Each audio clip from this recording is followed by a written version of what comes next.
कि कई गवर्नमेंट मदरसे बंद कर रहे हैं। आपको मदरसा की चिंता है? मदरसा बंद हो रहा है तो 25-30 हजार सरकारी स्कूल बंद हो गए। भारत का इकलौता आदमी ज्ञानेश भाई है जिसके पास पता है कि कौन बांग्लादेशी है। ज्ञानेश भाई उसका डेटा पब्लिक नहीं कर रहा, लेकिन ज्ञानेश भाई उसको बचा रहा है। मुसलमानों ने एक अनजाने में बहुत भीषण गलती की है, जिसका खामियाजा मुसलमानों को बड़ा लंबा भुगतना पड़ेगा। और अगर वो पावर में आया,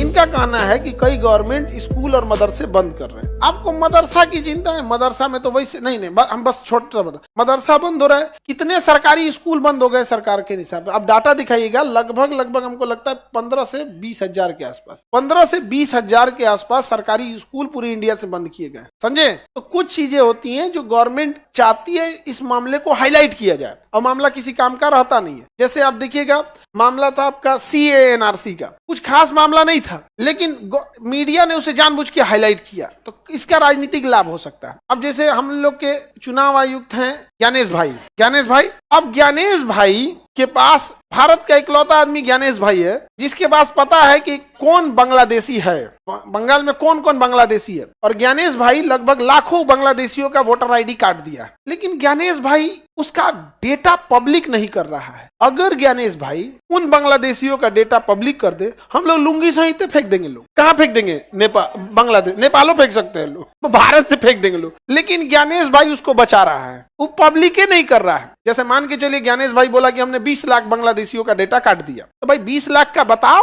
पारी बताओ, ताकि फेंक देंगे लोग। मैंने 5 लाख का बताओ, 5 लाख को फेंक देंगे लोग, अरब सागर में फेंक देंगे ले जाकर, बगले में बंगाल की खाड़ी दहवा देंगे। तो कुछ मामले ऐसे होते हैं जिसे मीडिया में जिंदा रखा जाता है। तो कुछ चीजें जानबूझ के कम पढ़े लिखे लोग और गरीब लोगों को उलझाने के लिए यही सब मुद्दे होते, समझे? तो कुछ मीडिया ट्रायल हो जाता। 25-30 हजार सरकारी स्कूल बंद हो गए। हाँ, गवर्नमेंट का है, गवर्नमेंट कभी भी बंद कर सकती है। समझा गया कि नहीं आ गया? और थोड़ा देखिए, एक चीज तो मुसलमानों ने लोकतंत्र में एक ऐसा बड़ा ब्लंडर किया जिसका खामियाजा मुसलमानों को बड़ा लंबा भुगतना पड़ेगा। लोकतंत्र की एक विशेषता होती है कि आपने किसे वोट नहीं दिया ये पता नहीं चलना चाहिए। ये लोकतंत्र की सबसे बड़ा ताकत है आपकी, आप किसको वोट दिए हैं ये भी नहीं पता चलना चाहिए। अगर ये पता चल भी गया, उतना खतरनाक नहीं है जितना खतरनाक ये है कि कुछ वजह ये इंसान इसको वोट नहीं देगा। और ये गलती मुसलमानों से बहुत बेहतरीन ढंग से हुई, समझा गया? क्योंकि मुसलमानों में एक चीज देखिएगा, जो मुसलमानों का लीडर होता है वो एजुकेशनल लीडर नहीं मिलेगा आपको, धार्मिक लीडर मिलेगा। तो धार्मिक व्यक्ति केवल धार्मिक दृष्टि से सोचने लगता है,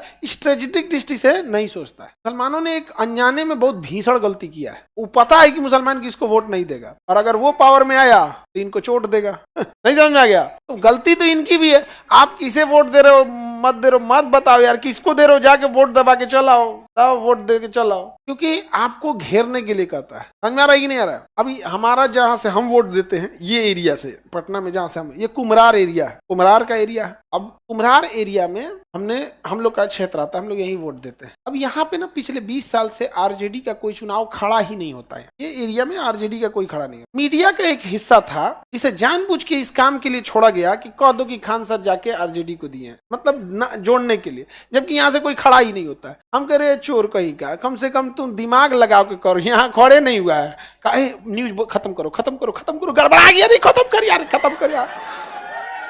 हम कहे कि तुम समझ रहे हो हमको, अंगूठा छाप समझा हमको? नहीं समझे भाई, जो खड़ा ही नहीं हुआ उसको वोट दिला दिया।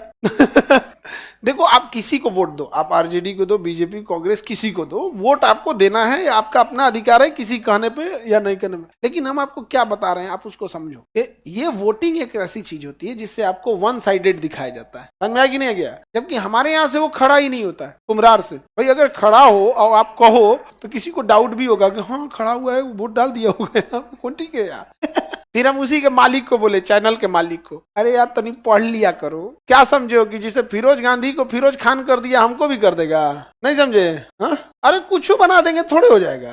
तो आप समझे? तो आज जो मुसलमान लोगों को भुगतना पड़ रहा है, उसके कहीं ना कहीं इन लोगों ने जो राजनीतिक गलतियां किया हैं उसी की सजा भुगत रहे। आप समझ, इस चीज को एक्सेप्ट करता है ना? बाकी मुसलमान में एक चीज ये है कि आप थोड़े से धार्मिक हैं तो ही एक्सेप्टेंस भी ज्यादा है। नहीं समझे?